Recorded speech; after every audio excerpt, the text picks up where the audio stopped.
रितेश त्रिवेदी जी। जय जय श्री वंश। श्री हरिवंश महाराज जी, आपके चरणों में कोटि कोटि प्रणाम। गुरुदेव, क्या मेरा ये जीवन परिवार की सेवा में ही निकल जाएगा? आपकी आज्ञानुसार ग्रस्त जीवन का तो निर्वाह परिवार सेवा भी तो भगवान की सेवा, अगर ऐसा मान लेते हैं तो परेशानी क्या है? नाम जप करते हैं और भगवान की आराधना में घर में ठाकुर जी तो विराजमान हैं, और परिवार की सेवा को भगवान की सेवा मान लेते हैं, तो उसी से भगवत प्राप्ति हो जाएगी।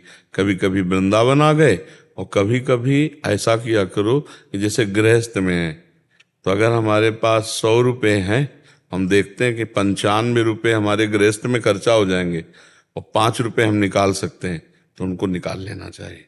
एक कुछ जगह रखनी चाहिए, 5 रुपये निकाल के रख दिया 100 में। और जब कभी हम धाम आए तो संत सेवा, गौ सेवा, भगवत सेवा ये कर दी, तो गृहस्थी के द्वारा शोधन धन्य प्रथम गति जाकी। वो धन धन्य है जो प्रथम गति। अपनी जब 20 रोटी बनी तो 2 रोटी निकाल ली, एक में कौआ पक्षियों को दे दिया, एक गाय को दे दिया। बाहर खड़े होके देखा कोई अतिथि कोई संत ने। तो गृहस्थी में यही धर्म से भगवत प्राप्ति हो जाती है।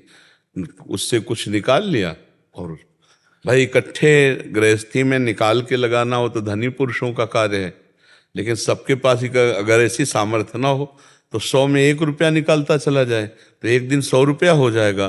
तो 100 रुपया के अगर हम एक गाय को भी भरपेट भोजन पवा दिए तो हो गया, काफी है। गरीब आदमी के द्वारा थोड़ा भी किया हुआ धर्म महान फल देने वाला होता है, क्योंकि धर्म पूर्वक धन कमाता है। तो थोड़ा निकालना चाहिए उससे अपनी सामर्थ्य के अनुसार, और फिर तीर्थों में धर्म क्षेत्रों में जाकर उसका सदुपयोग कर देना चाहिए। जैसे भोजन पवा दिया, किसी को वस्त्र दे दिए, ऐसे पशु पक्षियों को पवा दिया, तो उससे गृहस्थ धर्म में कुछ जैसे पापाचरण भी हो जाते हैं, तो उनका भी नाश हो जाता है। तीर्थ याटन करना चाहिए, भगवत धामों की यात्रा करनी चाहिए। पहले ऐसा था कि चौथी अवस्था में सब त्याग कर वन चले जाते थे, अब वन रहे कहाँ गए? अब वो व्यवस्था थोड़ी रहेगी कि हम वनवास कर रहे हैं उस तरह का, कहीं नहीं रह गया।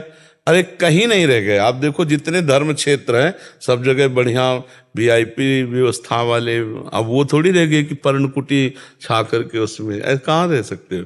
तो हमें लगता है कि धर्म क्षेत्रों में कभी कभी चला जाए, 2-4 दिन रहे और अपने परिवार का पोषण करे, नाम जप करे, और 4 रोटी में से एक टुकड़ा भी निकाल कर किसी जीव को दे दे तो वही हो गया, बहुत है। गृहस्थी में ज़्यादा दान पुण्य की बात नहीं, अपने परिवार का पोषण करो, और जो 10 रुपया बचे तो वही गौ सेवा संत सेवा में लगा दे, हो गया। समझ पा रहे?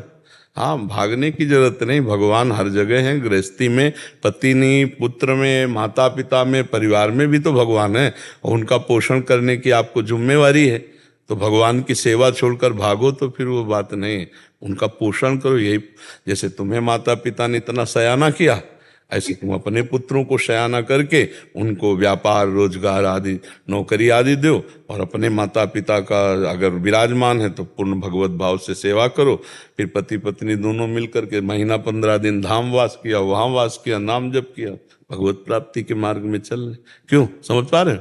तो इसमें हमें पश्चाताप नहीं होगा कि हम गृहस्थी में रहकर जीवन बर्बाद कर दिए। बर्बाद नहीं है, वो भी भगवान की सेवा है। अगर वो ना करे तो फिर बर्बाद है। पापाचरण करे तो बाबा जी बन के पापाचरण हो सकता है, धाम में आकर भी तो पापाचरण हो सकता है। इधर उधर निंदा करो, पापाचरण करो तो नरक जाओगे। धर्म से चले तो गृहस्थी में रहते हुए भी भगवत प्राप्ति है।